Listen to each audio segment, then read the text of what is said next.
Hello tout le monde! Moi c'est Claire. Et moi c'est Flo. Et bienvenue sur Illegally Blondes, la chaîne YouTube où on décrypte les discours culturels et médiatiques de notre époque. Et s'il y a bien un sujet qui cristallise toutes les tensions et les paradoxes du moment, c'est les influenceurs et les influenceuses. Business as usual here on a Monday morning in Dubai. Les médias adorent les critiquer, le public s'agace de leur richesse et de leur notoriété, et pourtant on continue de les suivre par millions. Les influenceuses sont aujourd'hui aussi puissantes qu'elles sont critiquées. Je déteste les influenceurs, les gars. Les choses qui m'insupportent chez les influenceurs. Je ne supporte plus ces influenceurs qui ne font que nous mentir et qui nous partagent des choses complètement fausses. Mais pourquoi tant de haine? Toutes les attaques sont-elles méritées? Ou certaines sont-elles dues à des biais peu reluisants? Qui est vraiment responsable de la dégradation d'Internet et peut-on échapper à la course effrénée qui s'y déroule? C'est une vaste question à laquelle on va tenter de répondre, donc installez-vous bien confortablement, chopez une tisane ou un cocktail et ça part. Avant de nous plonger dans tout ça, gros disclaimer pour cette vidéo. On va parler de sujets hyper compliqués qui déchaînent les passions. Alors on a essayé de mettre le maximum de nuances et de contexte dans nos analyses, mais il y a des aspects qu'on a dû survoler, sinon la vidéo faisait 5 heures. Donc essayez de la regarder jusqu'à la fin et gardez bien en tête que toutes les informations qu'on va vous apporter peuvent s'articuler ensemble. En fait cette vidéo c'est littéralement l'adage, 2 choses peuvent être vraies en même temps, sauf que ce serait plutôt 14 choses peuvent être vraies en même temps. Allez, c'est parti.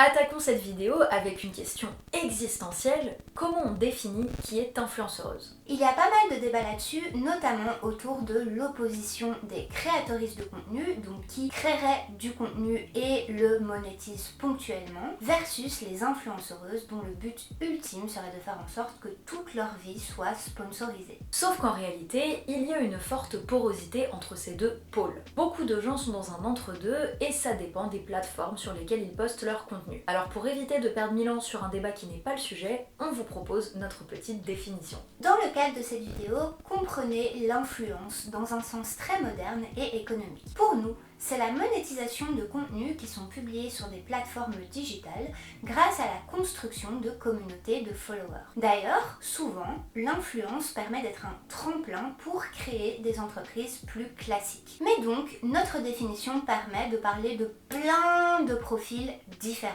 Mais avant ça, un peu de transparence vis-à-vis de notre position dans toute cette histoire. Bah oui, parce que plein d'influenceuses sont sur YouTube. Alors en tant que youtubeuse, est-ce qu'on fait de l'influence? Bah pas pour le moment. Déjà car YouTube Ads bug depuis 1 an, s'il vous plaît si vous vous y connaissez, envoyez-nous un DM, personne n'a compris notre problème, mais surtout parce que nous ne sponsorisons pas nos vidéos avec des annonces du type cette vidéo est rendue possible par machin machin. On était trop petites, mais à la rentrée, on va commencer à chercher des sponsors pour nos vidéos, tout simplement parce qu'on aimerait se rémunérer au SMIC pour la centaine d'heures qu'on passe sur chaque production. Pour le moment, si vous appréciez notre travail, vous pouvez nous soutenir sur notre Ko-fi à partir de 1 € chaque don compte. On ne sait pas du tout ce que ça va donner étant donné qu'on n'a pas envie de travailler avec à peu près 99% des entreprises existantes. Mais quand on arrivera à trouver des partenaires, eh bien on fera, selon notre définition, un petit peu d'influence. Ça ne prendra pas la forme de posts sur Instagram dans lesquels on va vous raconter notre vie pour avoir une relation parasociale avec vous, pour vous vendre notre mode de vie, mais ce sera déjà de la monétisation. Bref, comme on vous le disait, notre définition permet de parler de plein de profils extrêmement variés parce que il y a plein de types d'influenceuses. On va s'attarder un tout petit peu sur le profil le plus classique, donc comme tu disais, les gens qui vendent leur style de vie sur les réseaux sociaux. Et elles peuvent être déjà connues, par exemple via la télé-réalité, et capitalisent sur cette notoriété en travaillant avec des marques. Mais aussi, plein de personnes dites lambda deviennent influ lifestyle tout simplement par le fonctionnement des réseaux sociaux qui incitent la transformation des individus en marques. On a trouvé un petit graphique de Sibling Studio qui résume bien la situation. Dans notre contexte capitaliste et néolibéral, le but n'est plus de consommer, mais de devenir nous-mêmes le produit. On a le produit comme fonction où on se demande est-ce que ça marche? On a le produit comme capital culturel où là on se dit qu'est-ce que le fait de posséder ce produit va dire de moi? Parce qu'en fait, le produit il nous permet de signaler nos goûts esthétiques, nos positions politiques parfois, et aussi à quel groupe est-ce que j'appartiens ou à quel groupe est-ce que j'ai envie d'appartenir. Puis on a le produit comme contenu. On va faire le travail de le présenter au monde digital et de le marketer. Enfin, à force d'être l'intermédiaire du produit, on devient nous-mêmes le produit. On vend notre quotidien et notre mode de vie / consommation. Mais il y a plein d'autres voies vers l'influence. Des spécialistes d'un secteur pro qui vont amasser une notoriété digitale et décider de la monétiser, des personnes qui créent des contenus divertissants ou informatifs comme nous et qui décident de les sponsoriser, quelqu'un qui va péter accidentellement après un TikTok et qui va quitter son taf, des gens qui ont toujours rêvé de devenir influenceuses et qui font tout pour, et des personnes qui font un peu tout ça à la fois. Il y a des influx mode, des influx food, des influx masculinistes, des influx féministes, des influx coach de vie, des influx sportifs, des influx famille, donc oui, des gens qui montrent leurs enfants sur internet et qui monétisent ça, des influx sexe, des influx, surf, des influx d'extrême droite, des influx politiques. Bref, aujourd'hui, l'influence se cuisine à toutes les sauces, dans tous les domaines.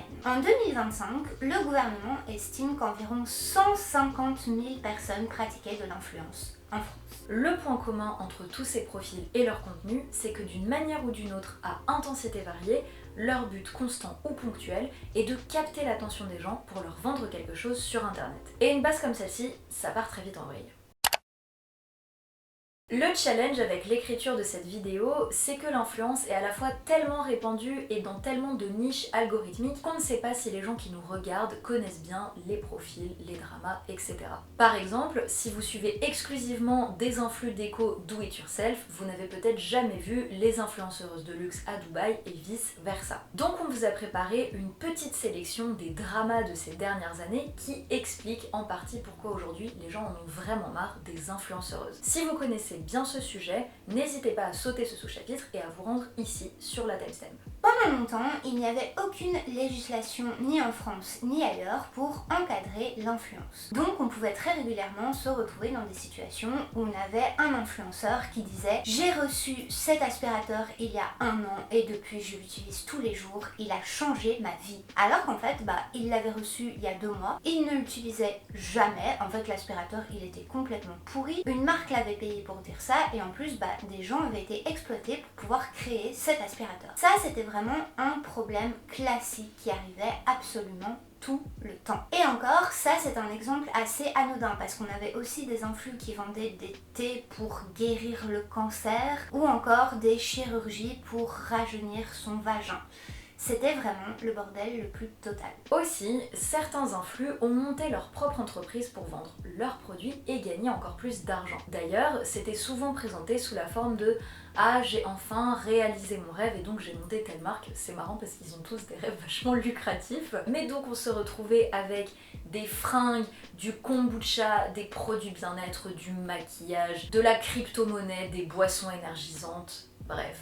Coucou, c'est la Flo du montage sous canicule. C'était pour vous dire que en fait les influenceurs créent tellement de marques qu'aujourd'hui c'est limite devenu une blague. Quel est le prochain influenceur à lancer genre une dark kitchen de burger, une ligne de chips? On est vraiment arrivé à un stade limite dystopique. Ça donne une sacrée impression de course à la thune, mais ça a en plus entraîné toutes sortes de pratiques douteuses. Donc du dropshipping, de l'escroquerie, des scandales d'exploitation de travailleuses, la liste est longue. En anecdote très croustillante, on a l'influenceuse mode numéro 1 dans le monde, Chiara Ferragni, qui a dû reverser 1 million d'euros suite à l'arnaque de la brioche. En fait, elle a co-vendu des brioches en disant qu'une partie des dons allait être reversée à un hôpital. Sauf qu'en fait, il s'est avéré que une grande partie des dons avait été reversés à son entreprise et à celle de son fabricant. Ça, c'est un exemple parmi des milliers. Il ne se passe pas un mois sans qu'on ait des scandales d'influence. Tout ce contexte, il s'est accumulé jusqu'à ce qu'on en arrive au scandale des influx voleurs en France. On va passer rapidement dessus pour celles qui ne sauraient pas de quoi on parle, mais globalement, ce sont des personnes horribles qui accusent des personnes horribles d'avoir fait des choses horribles. En gros, en 2022, le rappeur Booba, qui est une figure complotiste, raciste et associée à l'extrême droite, s'est embrouillé avec un influenceur qui vendait de la crypto-monnaie et qui arnaquait sa communauté. Ça a lancé Booba dans une grande quête contre ce mec et contre l'agence qui le représentait, Shona Event, dirigée par l'entrepreneuse Magali Berda, qui travaillait avec des influenceuses qui avaient des bails un peu sombres, donc escroquerie, évasion fiscale, blablabla. Long story short, Booba a popularisé l'expression influ-voleur, il a lancé un harcèlement massif contre cette femme qui a failli en mourir, et les parlementaires français se sont dit bon, peut-être qu'il faudrait qu'on regarde un peu ce qui se passe. Ça a vraiment contribué à la grogne du public qui est parfois légitime, parfois démesurée, on va en parler après. Et la loi influence, elle a été votée pour encadrer ces pratiques. En gros, aujourd'hui, lorsqu'un influenceur présente un produit dans ses contenus, il est obligé de mentionner qu'il s'agit d'un partenariat, qu'il ait été payé en thunes, qu'il s'agisse d'une invitation ou d'un produit offert. Et on ne peut pas mettre en avant des produits qui enfreignent les lois françaises. La gaffe sur le gâteau, c'est quand des influx très connus tels que Squeezie, Seb ou encore Natou ont signé une pétition qui allait contre cette loi. Pétition très maladroite par ailleurs. Sauf qu'après, ils se sont excusés en disant qu'ils avaient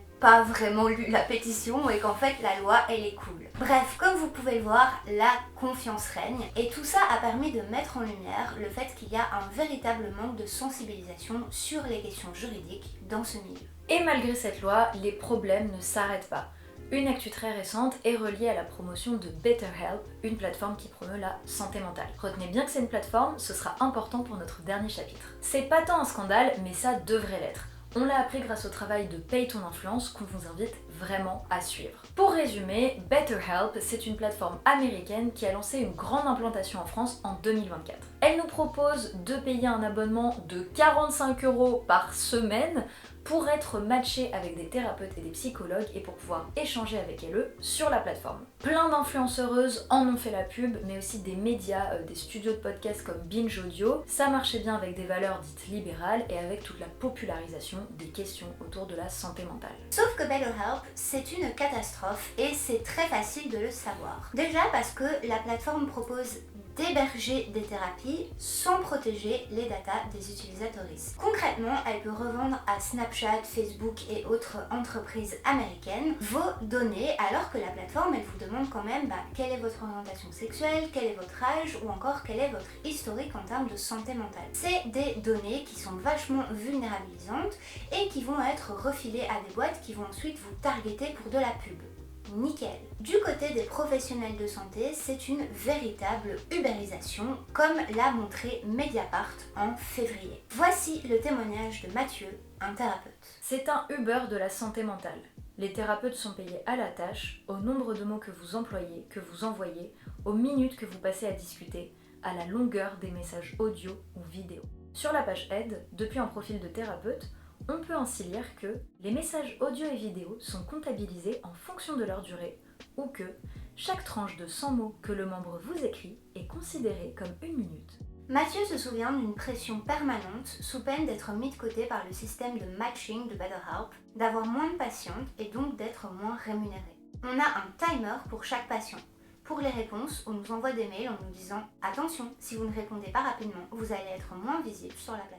Pardon, mais on dirait juste un gag. Quand on sait à quel point la thérapie c'est un espace particulier qui nécessite des échanges dans la confiance et dans le temps long, et là on a des psys qui sont harcelés de mails et qui doivent compter le nombre de caractères de leurs analyses, mais c'est juste un cauchemar. Et ça vole l'argent des gens. En Angleterre par exemple, les influenceuses qui ont bossé avec BetterHelp ont reçu l'ordre de ne pas parler des prix de la plateforme dans leur pub, pour ne pas alerter les gens. Alors que le NHS, le service de santé publique anglais, peut proposer des consultations psychologiques gratuites. En fait, c'est vraiment dégueulasse, en sachant qu'on a une crise mondiale de la santé mentale, de capitaliser dessus de cette manière. Et là où les gens sont en colère, c'est que ces informations sont publiques.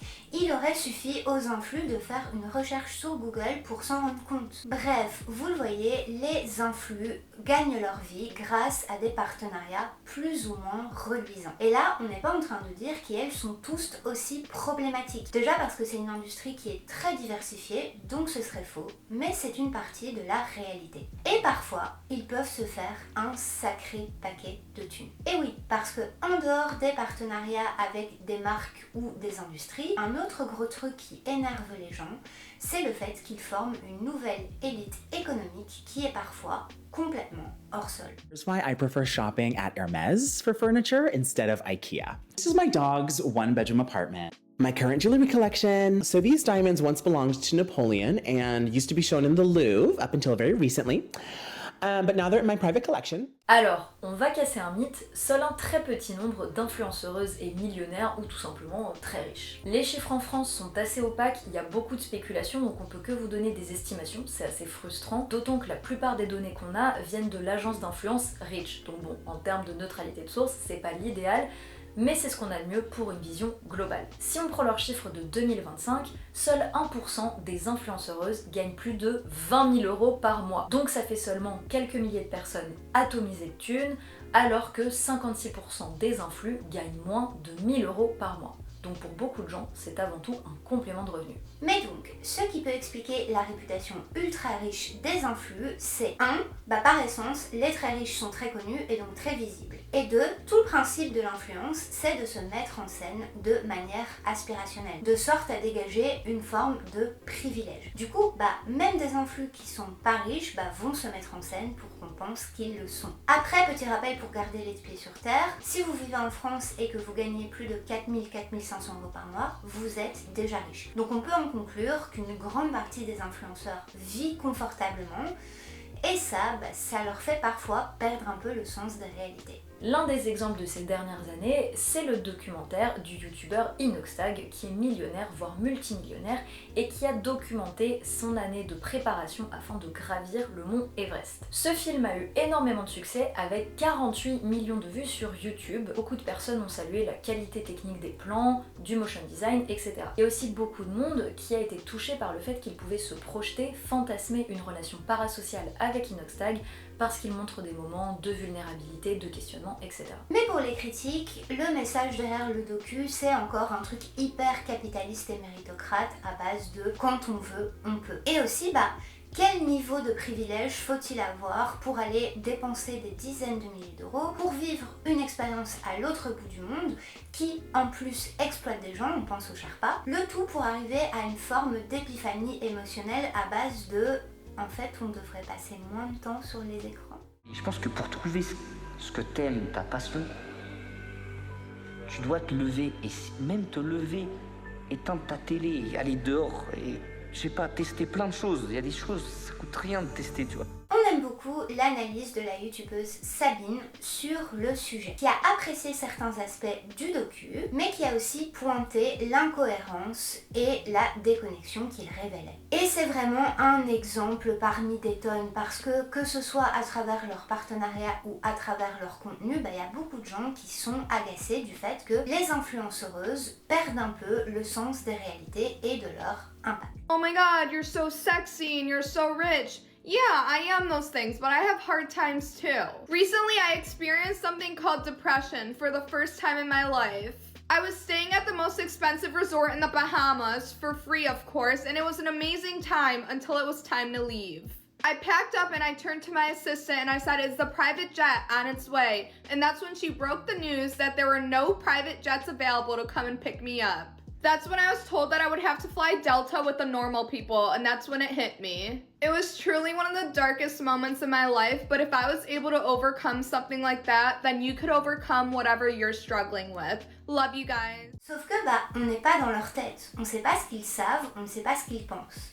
Mais on peut leur demander. Fin 2024, j'ai passé 2 jours en reportage avec une dizaine d'influenceuses qui voulait se renseigner sur l'écologie et l'impact de la mode. Industrie de la mode qui, on le rappelle, fout en l'air des milliers voire des millions de vies et qui adore l'influence. C'était vraiment intéressant comme voyage parce que je connaissais pas du tout ce milieu, donc j'étais vraiment curieuse de voir ce que j'allais y découvrir. Et je voulais savoir à quel point il y avait de la bonne foi, de la sensibilité, notamment aux questions qui étaient le sujet même de ce voyage. Et le résultat, c'est qu'il y avait de tout. Certaines personnes étaient extrêmement privilégiées et ne se remettaient pas du tout en question. Je me souviens notamment d'une meuf avec qui je discutais de son partenariat avec Uniqlo et je lui demandais ce qu'elle pensait de leur lien avec le génocide du peuple ouïghour. Et elle était là en mode arf, c'est embêtant, mais elle avait pas l'air de vouloir rompre son contrat. Et ce qui était intéressant, c'est que cette même meuf, plus tôt dans la journée, elle avait expliqué qu'elle avait un peu lissé son contenu au fur et à mesure qu'elle gagnait en notoriété et qu'elle aimerait justement se repolitiser. Mais du coup, si je compare à son attitude de la soirée, c'était pas très cohérent, pas très sincère. D'autres personnes étaient sincèrement impliquées, en tout cas sur les questions d'écologie, et certaines étaient juste hyper mal informées. Genre elles étaient premier degré stupéfaites de découvrir que Boohoo et Amazon exploitaient des gens. Donc en termes de bonne volonté, il y avait vraiment tout un spectre. Les jeunes influx notamment étaient quand même vachement plus sensibles à ces questions. Il y a quelqu'un qui a dit qu'il voulait arrêter un de ses partenariats en se renseignant. Donc bref, si vous voulez le détail, vous pouvez lire l'article, le lien est dans la description. Mais quand même, la sensation que j'ai eue avec une bonne partie de ce groupe, c'est qu'elles évoluent dans des espaces tellement pensés pour les chouchouter, les bichonner. Genre les voyages de marque, vous n'avez pas idée de l'étalage de luxe que ça peut être. On est au paradis, on vient d'arriver sur une île aux Seychelles avec Air Orient.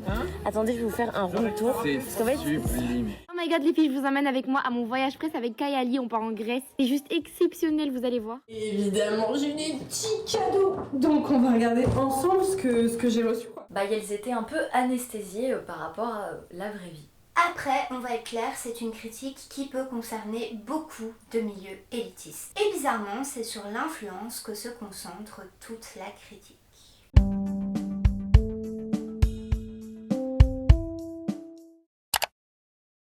Vous le savez sûrement déjà, les gens et surtout les médias adorent critiquer les influx. Certes, c'est un milieu capitaliste et donc violent. Mais quand on voit la tronche de certaines critiques qu'ils se prennent, elles sont franchement démesurées. Ils incarneraient la décadence de la jeunesse, le culte de l'argent qui gangrène la culture du vide, quoi que ça veuille dire. Pardon, mais la société n'a pas attendu Instagram et les années 2000 pour être obsédée par l'argent et par l'ascension sociale. Ça fait des siècles que le capitalisme existe et des millénaires qu'on a un culte de la personnalité. Pardon, mais la noblesse, donc l'autorité suprême par le sang, vous pensez pas que c'était déjà très con ? Bref, à un moment, il est impossible de nier que la vague de critiques qui s'abat sur l'influence ne touche pas forcément d'autres profils comme les patrons des grandes entreprises pétrolières qui foutent tout notre avenir en l'air. Mais pourquoi tant de scrutation ? Eh bien, évidemment parce que les influenceuses s'exposent massivement, mais aussi à cause d'un mélange de racisme, de misogynie et de classisme. Parce qu'un nombre très élevé d'influx ne viennent pas de la bourgeoisie économique ou culturelle.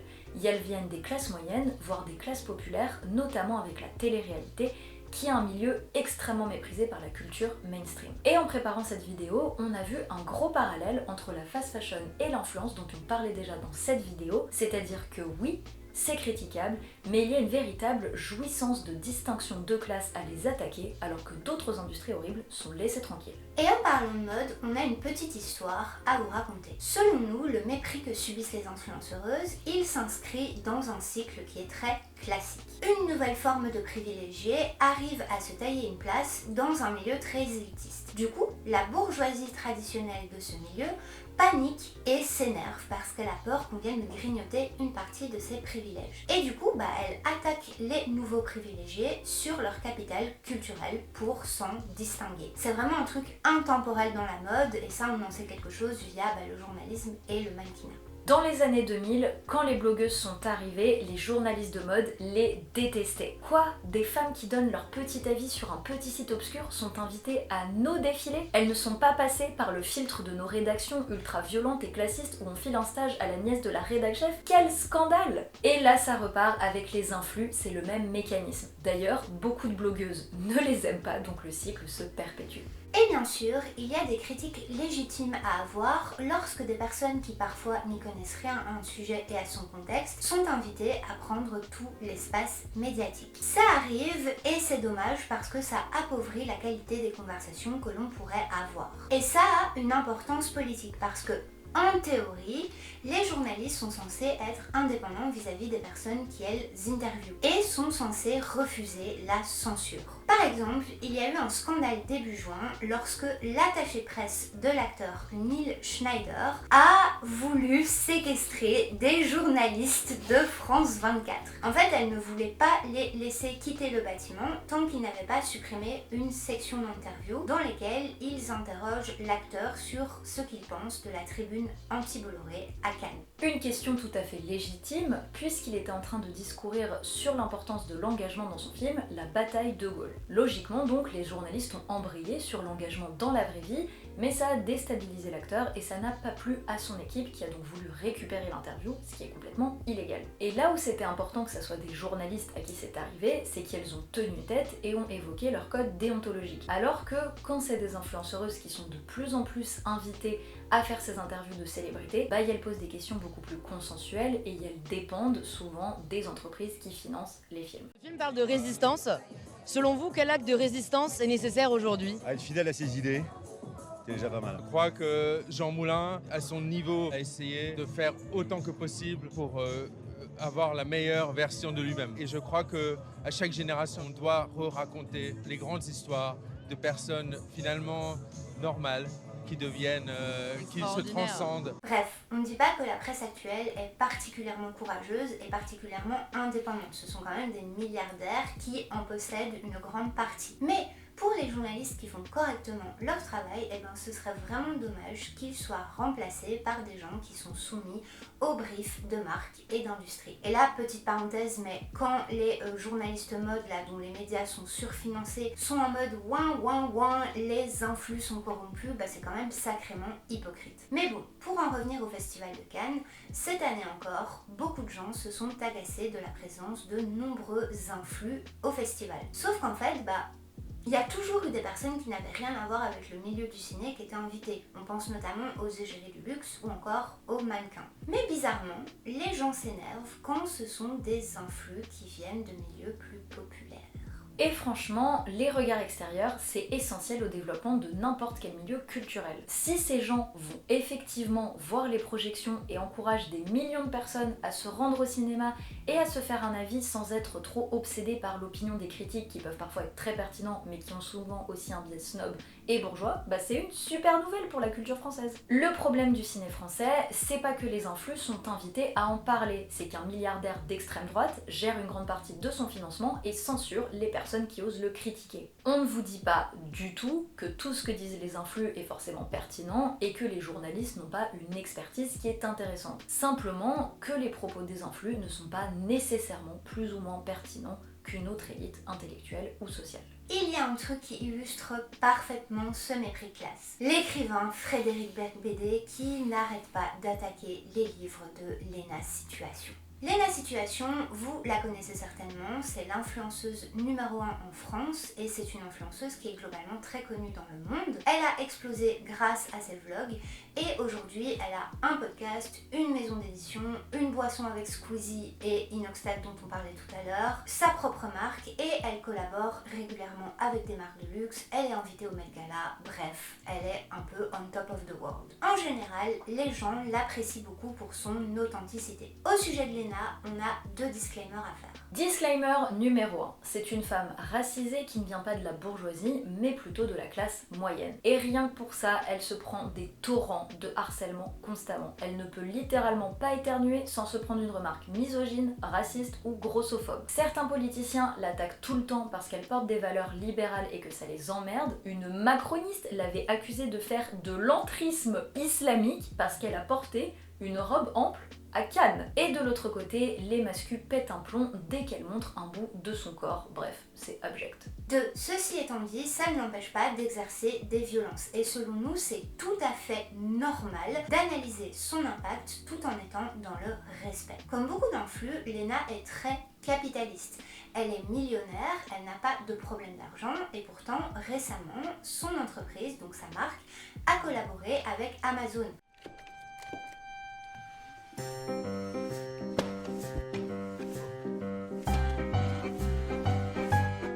Amazon, qui est l'une des pires entreprises au monde, qui exploitent énormément de gens, et ça, Lena doit sans doute le savoir, parce que c'est une businesswoman qui est très renseignée. Par ailleurs, elle côtoie des milliardaires tels que Xavier Niel ou encore la patronne Anna Wintour, et les 2 livres de Lena sont des livres de développement personnel qui revendiquent un féminisme de girl boss. Si vous nous suivez depuis longtemps, vous savez que ça n'est pas du tout notre truc et le type de féminisme qu'on revendique. Donc c'est totalement ok de ne pas forcément apprécier son taf ou tout simplement de ne pas s'y intéresser. Et genre, moi j'aime bien Lena, mais ça m'empêche pas de la critiquer avec de l'esprit critique, tout simplement. On aime beaucoup d'ailleurs cette vidéo de réflexion basse qui lui apprécie le travail de Lena, mais qui a un regard extrêmement critique sur ses livres, sans pour autant être classiste ou méprisant. Mais donc, fin des disclaimers, il y a des choses à critiquer.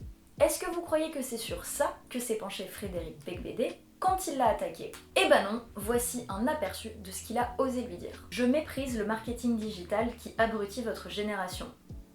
Je méprise votre idolâtrie des chiffres de vente et du nombre de followers comme critère unique de qualité. Je méprise votre manière de vous victimiser artificiellement pour séduire la presse bien pensante.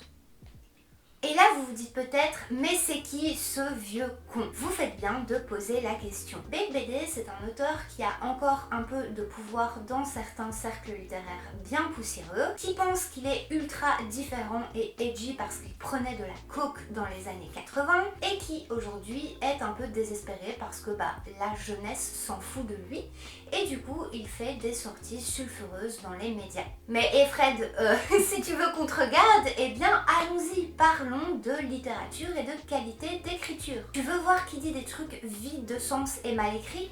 Pas de problème. Le média Urbania avait sacrifié une de ses journalistes et lui a demandé de lire son livre Confession d'un hétérosexuel dépassé en 2023. Alors déjà, le premier chapitre s'appelle Je suis aussi une victime. J'arrive pas à rester sérieuse. Et bon, on va vous lire quelques passages parce que c'est pépite, mais trigger warning, masculinisme et misogynie. Nous soupirons à chaque femme que nous croisons. Nous soupirons d'admiration, de vénération, de frustration. Pour tout homme hétérosexuel, une femme est bien plus qu'une femme. C'est une utopie. Il est tout de même hallucinant que tant d'hommes continuent de s'occuper de leurs enfants alors que la loi les autorise à s'en aller. Ces pères aimants, présents, auraient pu continuer de spermer indéfiniment dans des vagins variés. Et il y a plein d'autres passages, mais on vous les lit pas parce que c'est ultra violent, où en gros il dit que la seule raison pour laquelle les hommes n'agressent pas plus les femmes, c'est parce qu'ils ont peur d'aller en prison et qu'il se retient toute la journée de nous toucher. Donc bref, cet homme est un immense porc misogyne, on a trop hâte qu'il se prenne une enquête Mediapart au cul et qu'il finisse en tôle. D'ailleurs il est déjà visé pour une plainte pour viol, mais juste, est-ce qu'on peut revenir sur la médiocrité intellectuelle et littéraire de cet homme? Qu'est-ce que c'est que ce niveau de merde? ChatGPT écrit mieux, et vous le savez, on déteste ChatGPT. En fait, il méprise pas du tout Lena Situation, il est jaloux d'elle, jaloux qu'elle soit suivie et adorée par des millions de personnes. Pour des raisons néolibérales, certes, mais aussi parce que elle montre très bien ses vidéos et elle sait construire des storytelling qui entraînent les gens. Lui, c'est un fossile et on lui souhaite de finir au musée ou mieux, à la poubelle. En vrai, on a hésité à vous en parler parce que clairement, il veut de l'attention et on ne lui en donnera plus jamais. Mais vous voyez comment la culture bourgeoise réagit à l'influence. Et selon nous, la conclusion de cette anecdote, c'est que en fait, les sphères réactionnaires, elles détestent les influenceurs parce qu'elles détestent aussi les personnes qui les suivent. Donc c'est-à-dire des personnes qui sont souvent jeunes, sexisées, racisées, qui viennent de la classe moyenne ou populaire, qui ne sont pas obsédées par la validation des sphères culturelles légitimes et qui ont d'autres modèles. Un dernier point sur Lena Situation, après on parle d'autres personnes, mais elle est victime d'un phénomène misogyne classique, les compagnes de. Parce qu'elle est très longtemps sortie avec un autre youtubeur extrêmement connu, Seb, mais qui est aujourd'hui moins connu, moins riche qu'elle. Et ça a toujours enragé une partie des fans de Seb qui n'arrêtaient pas d'accuser Lena Situation de le tromper, qui fliquait sa tenue, avec qui elle traînait, etc. En gros, pour ces mecs, les compagnes de leurs idoles leur appartiennent à eux, c'est juste des énormes patriarches. Et maintenant que le couple est séparé, les masculinistes se déchaînent d'autant plus. C'est un problème qui touche également la créatrice de contenu Chloé Gervais, qui revendique des valeurs progressistes et qui fréquente Squeezie. Et à ce qu'on sache, personne ne va fliquer Squeezie et Seb sur leur tenue, avec quelle femme ils traînent et leur rapport à leur couple. Dernier exemple assez intéressant qui montre bien ces dynamiques de critique qui sont compliquées. En mars dernier, le compte Tiboug Bumidom, qu'on vous conseille de suivre, a fait un post super intéressant. Vous le savez sans doute, mais il y a beaucoup d'influenceuses qui ont déménagé à Dubaï. Bon, déjà pour faire de l'évasion fiscale, mais aussi parce que c'est une ville qui a été pensée pour pouvoir se mettre en scène de façon luxueuse. Il y a une super vidéo de la youtubeuse Alice Capel qu'on vous conseille sur le sujet. Mais donc, en mars dernier, des missiles iraniens sont passés au-dessus de Dubaï et ça a fait paniquer les influx. Ce qui nous paraît relativement normal étant donné qu'un missile c'est extrêmement flippant. Mais Tiboug Bumidom fait remarquer que des figures comme Elodie Gosselin, une chroniqueuse blanche, ont reçu l'empathie des médias et du public, alors que des profils comme Maëva Guénam, une influenceuse racisée, se sont fait massivement attaquer et moquer par l'extrême droite en mode « haha, vous êtes bien content d'être là-bas pour de l'évasion fiscale, et ben bim, bien fait pour vous ». Ce qui est sacrément hypocrite quand on sait que les fachos ne critiquent absolument pas les millionnaires ou les milliardaires qui veulent contourner les impôts, sauf quand c'est des influenceuses. Par exemple, quand le milliardaire d'extrême droite Pierre-Édouard Sterrin s'auto-décrit comme exilé fiscal, donc il a dû partir en Belgique, donc il est exilé de son propre pays, tout ça pour avoir moins d'impôts, personne ne dit rien. Attention, ça ne veut pas dire qu'il n'y a rien à critiquer. Par exemple, Maëva Guénam, elle a montré les missiles entre deux stories sponsorisées. C'est quand même assez particulier. C'est juste qu'elles sont souvent instrumentalisées pour servir un agenda raciste et réactionnaire. Et en parlant de politique, on fait quand même face à une sacrée contradiction. Parce qu'on reproche aux influx de ne pas se politiser tout ça, et comme on l'a vu, il peut y avoir une forme de déconnexion comme dans beaucoup de sphères élitistes. Mais ce qui est fou, c'est que quand les influenceuses s'intéressent à la politique, et plus particulièrement lorsqu'ils adoptent des positions libérales voire progressistes, eh bien, les médias leur tombent dessus. Par exemple, pendant les manifestations contre la réforme des retraites, les influenceuses Polska et Toutatis étaient allées manifester avec le slogan « Les formes contre la réforme », ce qu'on avait personnellement trouvé iconique. Et à l'époque, les médias s'étaient lancés dans un concours de classisme et de misogynie. Le médiacentriste Quotidien, par exemple, qui adore jouer les cool kids progressistes, mais en fait c'est pas vraiment ça, avait son chroniqueur Nicolas Fresco qui avait commenté la situation en disant, à propos de Polska et Toutatis, elles sont notamment célèbres pour s'être fait recaler d'un resto à cause de leur décolleté plus profond que le trou de la sécu, avec tout le plateau qui se marrait autour, donc charmant, et voici ce que Polska leur avait répondu. Ok, alors je vais m'adresser directement à toi Yann Barthès parce que je ne connais pas le nom de ton chroniqueur aux cheveux gras. Donc Yann Barthès, toi à ton grand âge, parce que je suis allée vérifier, tu as quand même 48 ans. Donc à 48 ans, tu trouves ça toujours normal qu'en 2023, on puisse toujours faire des chroniques donc, qui passent à la télé devant des centaines de milliers de personnes, hyper sexistes et hyper misogynes. Et c'est pas parce que c'est couvert d'humour que ça passe mieux, hein. La France, elle se veut super ouverte d'esprit, mais elle l'est pas du tout. Parce que là, au lieu de parler de l'acte en lui-même, vous vous êtes arrêté à des faux ongles et à un décolleté. Un point qu'on veut vraiment souligner, c'est que l'impact politique des influx est indéniable. Qu'on en suive beaucoup ou pas, qu'on apprécie leur contenu ou pas, ça c'est une question de goût, mais on ne peut pas nier qui elles impactent la société. C'est pas pour rien que Macron a invité Thibaut InShape à faire des pompes à Abu Dhabi en pleine propagande militariste. J'arrive. Super. Descends.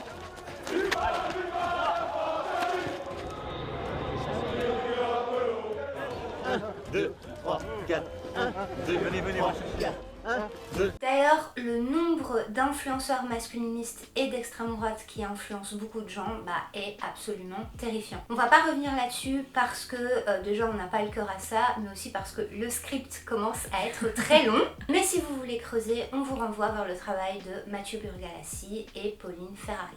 En point positif, il y a plein de gens qui se mobilisent pour une influence politisée et progressiste. Paye ton influence, Charlotte Lemay et son association Aware qui se cassent la tête à programmer des voyages comme celui sur lequel j'avais fait un reportage, Louder Agency qui représente plutôt des activistes, et avec 2027 qui arrive, de nombreuses personnes commencent ouvertement à se positionner contre le RN, comme l'influenceuse Cookie Nut. Ah non mais et puis quoi encore? Je me suis longtemps dit, parle pas de politique, prends pas de risques, t'es là pour divertir. Puis après je me suis demandé si j'avais vraiment envie d'être suivie par des gens qui votent pour Bardella. Non. Et de recevoir ça. Gna gna gna, concentre-toi sur la cuisine. Qu'est-ce que les je vous dis, on peut aimer les lasagnes et détester Extrême Droite. Hein. Et le résultat, c'est qu'elle a perdu 7000 followers pour en gagner 70 000. Donc il y a des tonnes de gens qui sont clairement en demande de contenu divertissant qui nous aident un peu à décompresser sans pour autant complètement ignorer la réalité. Et ça, c'est une super nouvelle. Bref, pour conclure ce chapitre, on voit bien qu'il y a des raisons légitimes d'être saoulé par les influenceurs. Ceci étant dit, beaucoup de critiques sont aussi des instruments de système oppressif. Et en parlant de système,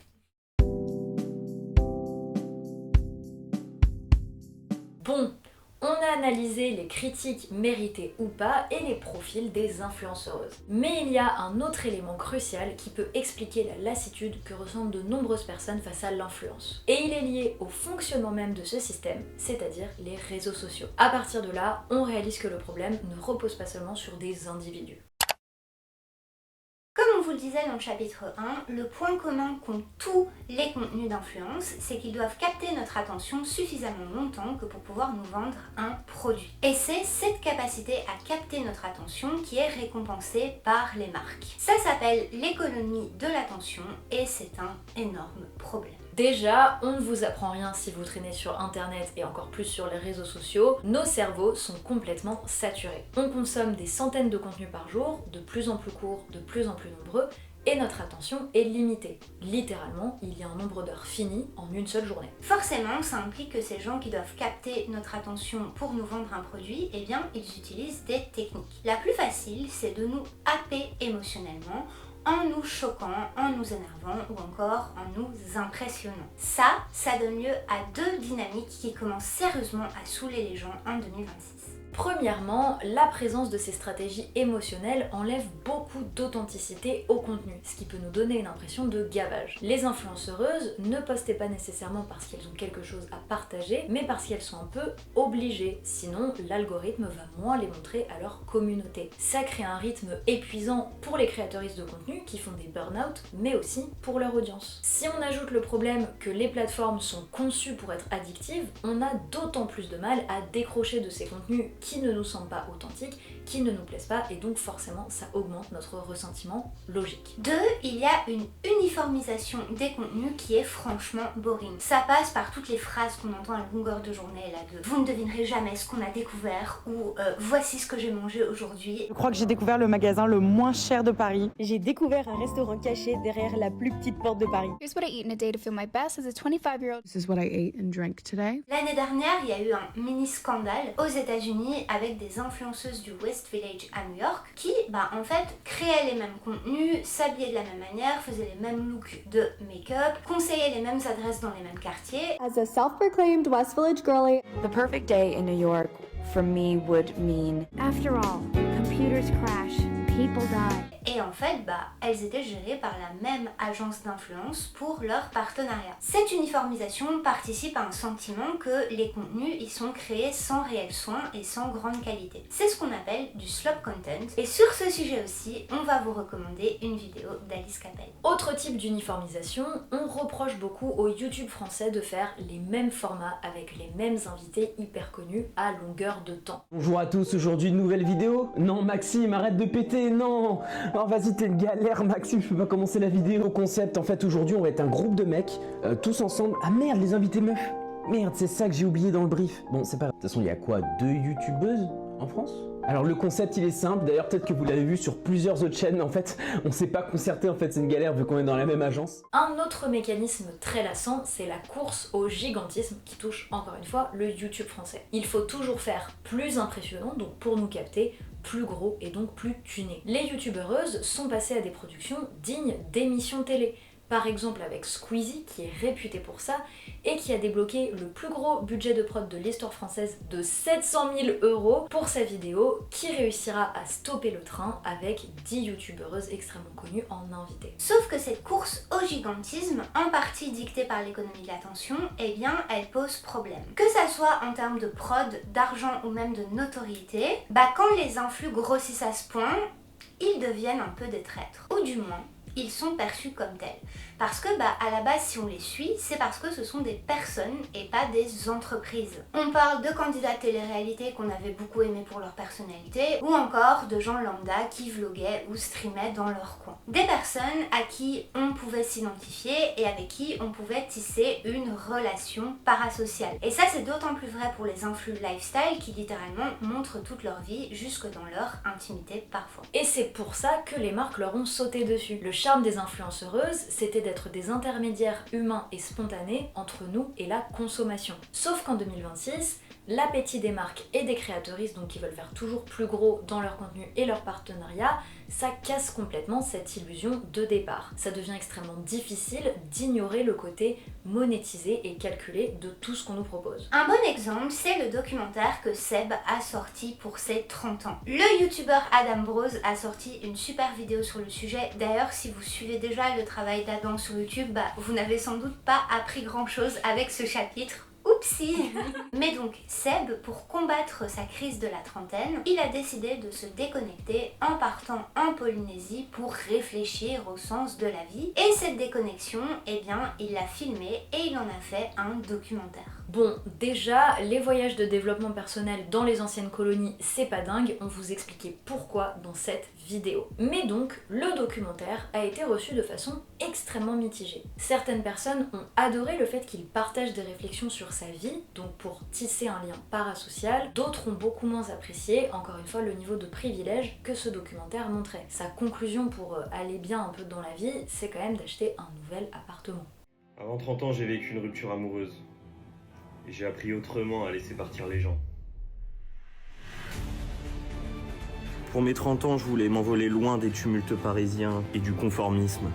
Alors je suis allé en Normandie, à Deauville, et j'ai pu voir là-bas leur culture, leurs traditions. J'ai aussi appris à faire un dossier pour le CNC. Honnêtement, c'était super. C'était super de voir qu'on pouvait me donner de l'argent pour que je montre au monde ce que j'ai appris à 30 ans. Sauf qu'en 2026, eh bien, il peut y avoir de l'amertume, avoir autant de confort et de dépenses pour des voyages ou des prods, alors que c'est la merde totale pour beaucoup de gens. Dites-vous que 24% des Français sautent des repas alors qu'ils ont faim. C'est absolument cauchemardesque comme statistique. Et donc ça fait environ 17 millions de personnes en France qui ne mangent pas à leur faim. Ça explique en partie pourquoi les contenus des influenceuses créent une sensation de dissonance et de frustration. Et encore, là on parle de la crise économique, mais on traverse aussi des guerres, des génocides, des actualités atroces toutes les semaines, et entre deux vidéos d'enfants qui se font massacrer ou de gens qui sont exploités dans des mines au Congo, on a quelqu'un qui apparaît et qui en fait des tonnes pour nous vendre une paire de pompes. Forcément, ça passe pas très bien. Merci l'économie de l'attention. Mais en plus, une énième couche sur le millefeuille qui est devenu ce script, c'est que l'économie de l'attention ne pourrit pas seulement les contenus des influenceuses. On commence tous peu à peu à en être victimes.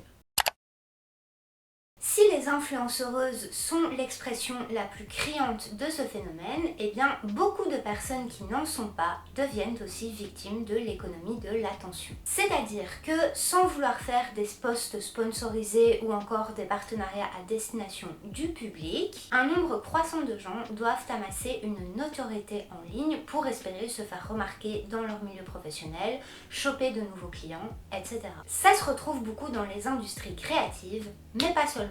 Évidemment, la cause de cette course un peu absurde, c'est le capitalisme. On a de moins en moins de thunes, des dizaines d'industries sont en crise, ce qui pousse les gens à se surinvestir et à mettre en place des stratégies hyper intenses, tout ça pour trouver un boulot. On en revient à l'incitation au self-branding, à devenir des entreprises individuelles. Et c'est comme ça qu'énormément d'influenceuses sont non pas des gens qui vendent leur style de vie, mais des experts de leur métier. Vous devenez une styliste qui révèle les backstage des essayages, une autrice qui vlogue son processus d'écriture créative, etc. Le média Polyester l'a formulé comme ceci. Doit-on tous poster poster des réels pour avoir une carrière. Les premiers concernés sont les artistes. Il y a beaucoup de créatifs qui aujourd'hui sont obligés de devenir scénaristes, monteurs et social media managers de leur compte, alors qu'à la base ils voulaient juste, je sais pas moi, faire de la poterie ou de la peinture. Ça peut donner un véritable sentiment de vivre dans une dystopie où si on veut espérer vivre un minimum de notre passion,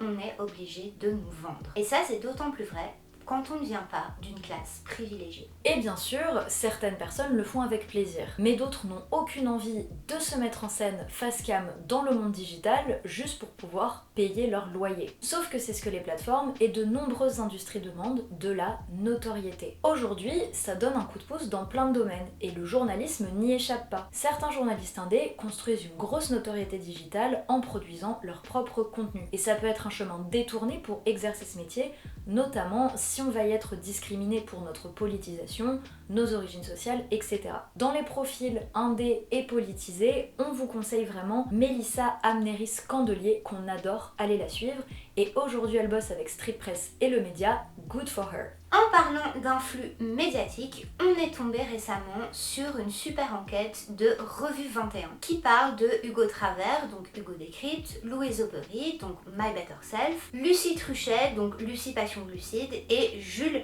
Simfling, Jules comme César, qui a fondé Le Crayon. Ce sont des personnes déjà issues des élites économiques françaises qui ont des parents énarques, des enfances à Versailles ou encore à Neuilly et qui ont décidé de tout miser sur les réseaux sociaux après s'être rencontrées à Sciences Po. On va la faire courte, mais Lucie Truchet, elle met Big BD à l'honneur dans ses événements. My Better Self, donc Louise Aubry, elle revendique un féminisme ultra libéral. Et Jules, via son média Le Crayon, il participe à la montée du fascisme en France. On ne rigole pas, on a littéralement fait une vidéo là-dessus, allez la regarder. Bref, pour revenir à notre sujet, on vous parle de cette enquête parce qu'elle contient un point essentiel. Toute cette histoire de réussite professionnelle par l'influence, ça relève de ce que les sociologues héritiers de Bourdieu appellent désormais la rente numérique. Les réseaux sociaux ne seraient aujourd'hui qu'un levier d'accès à des lieux de pouvoir bien plus traditionnels et la visibilité en ligne une monnaie sociale, un capital diffus qui féconde les autres. Évidemment, pour ces 4 exemples, ça tient aussi à la richesse et aux privilèges de leur famille. Mais c'est indéniable que les réseaux sociaux et l'influence apportent une forme de pouvoir. Et c'est pour ça que des milliers de gens courent dans cette roue du hamster qu'est la création de contenu et l'influence. Alors bien sûr, personne ne met un couteau sous la gorge des gens en disant si tu ne deviens pas connu sur TikTok, tu ne pourras pas être graphiste. Ça reste en partie un choix, on est bien d'accord. D'ailleurs, on est tombé sur une super vidéo qui réunit des freelances créatifs qui discutent des pour et des contre de l'influence. C'est vraiment très intéressant. Bref, on est en train d'assister à la dégradation de la promesse d'authenticité des réseaux sociaux et de l'influence. Mais en plus, on est parfois forcé d'y participer nous-mêmes. Et ça, c'est pénible. On pourrait même dire que c'est merdique. Et ça nous fait penser à quelque chose.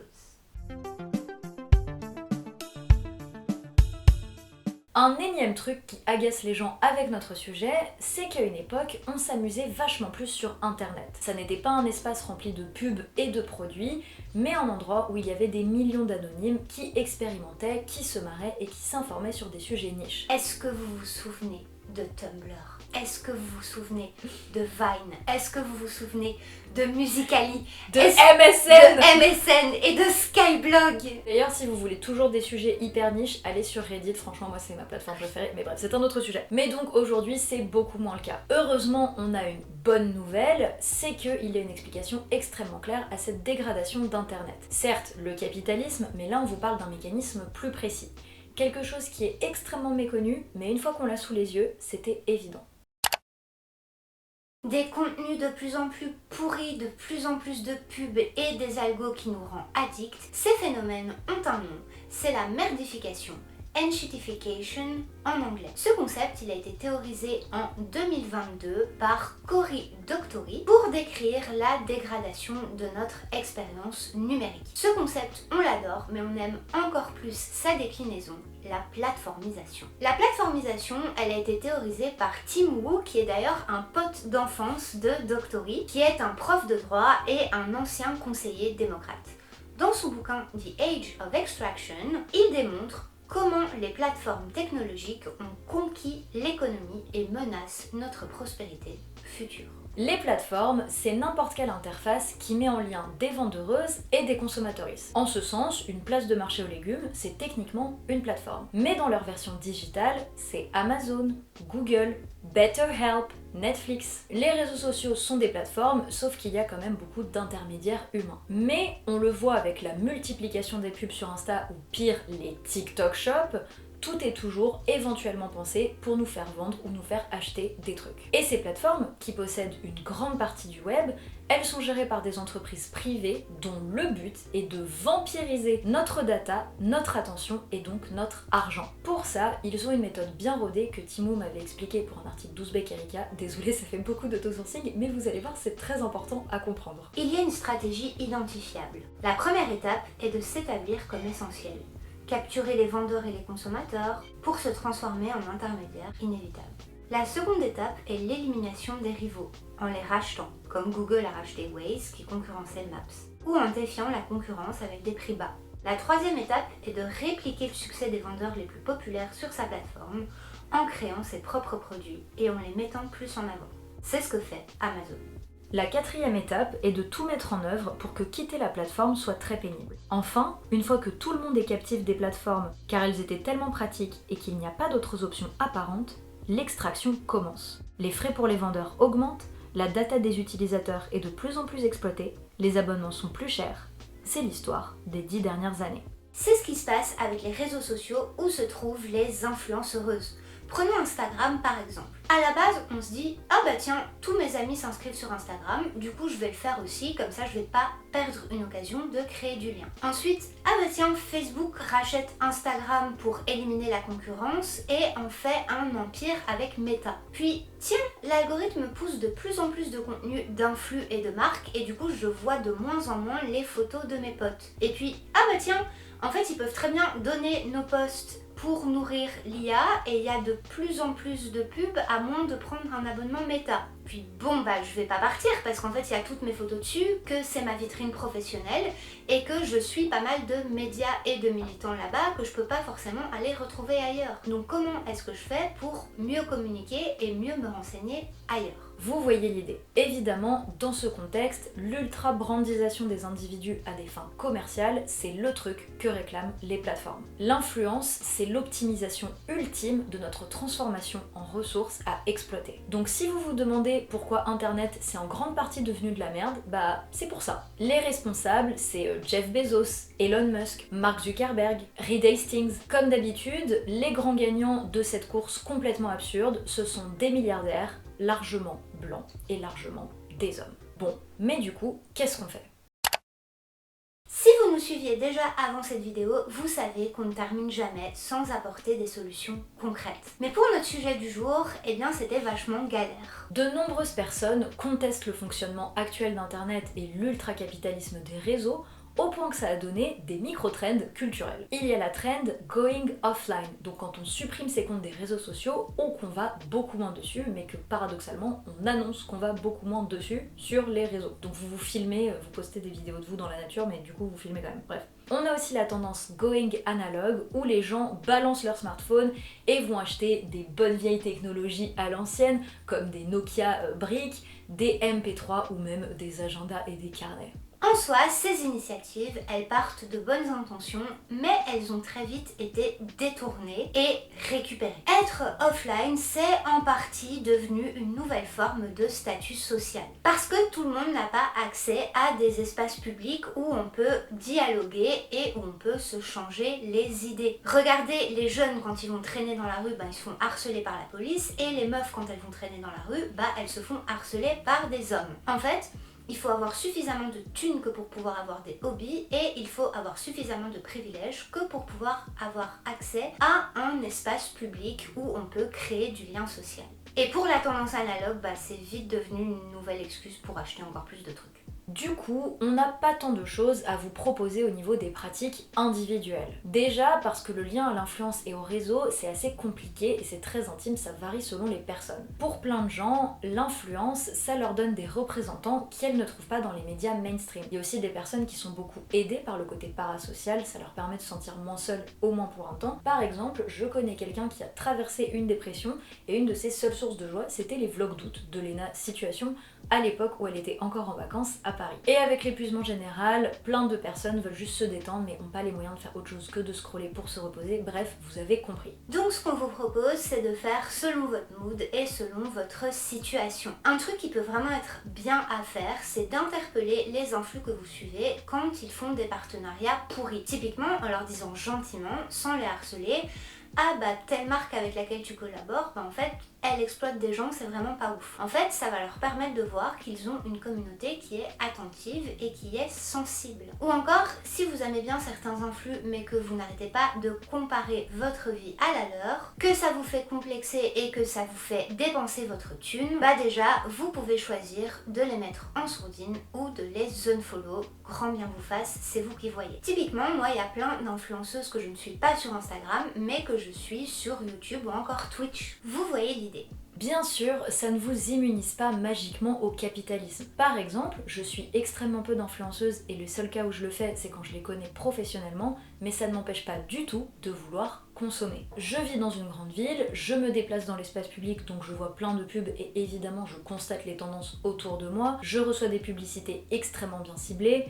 Bref, évidemment, la société me donne toujours autant envie de consommer. Et ce qu'on essaye de vous dire par là, c'est qu'il n'y a pas à chercher à être pur en termes de désir, parce que c'est juste impossible. Et si la culture internet vous intéresse, mais que vous voulez réduire votre exposition, on vous conseille les comptes suivants. Adam Rose, encore une fois, le travail du journaliste Vincent Manilèvre, la chaîne YouTube de Sabine, bien sûr, ou encore le travail des collègues Constance Villanova ou encore Pauline Ferrari. On vous met aussi ici plein de comptes en anglais. Comme ça, vous pouvez comprendre l'impact culturel et politique du monde digital, mais vous pouvez arrêter de scroller. Bref, pour des solutions systémiques et un meilleur internet, vous pouvez aussi suivre et soutenir des assos comme la Quadrature du Net qui fait un travail pédagogique incroyable. On a aussi besoin que notre data et nos contenus soient protégés et ne soient pas exploités par des plateformes. Mais pour ça, il faudra encore que les lois européennes soient applicables. Pour réussir à ça, déjà il nous faut des politiciens et des politiciennes qui sont fermes face aux GAFAM,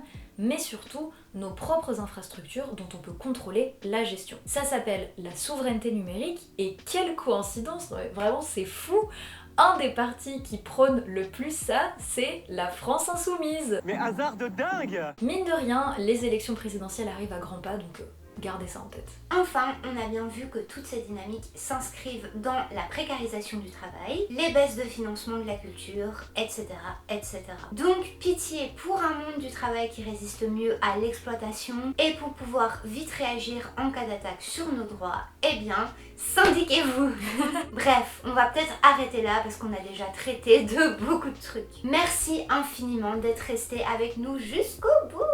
On espère que ça vous a plu. Ce format était un peu plus en surface que nos sujets habituels. Il y avait tellement de trucs qu'on voulait creuser, mais on a dû faire le tri. Mais du coup, si vous avez des anecdotes à raconter, des exemples que vous voulez partager à la communauté, faites-vous plaisir dans le fil de commentaires. C'est fait pour ça. Et vraiment, on voulait encore une fois vous remercier pour votre soutien. D'ailleurs, on a des gens qui nous ont soutenus sur Ko-fi. Sarah, Céline, Julie, Mathilda, Cam-Cam, Mathilde, Delphine, Séphur et évidemment les anonymes. Bye!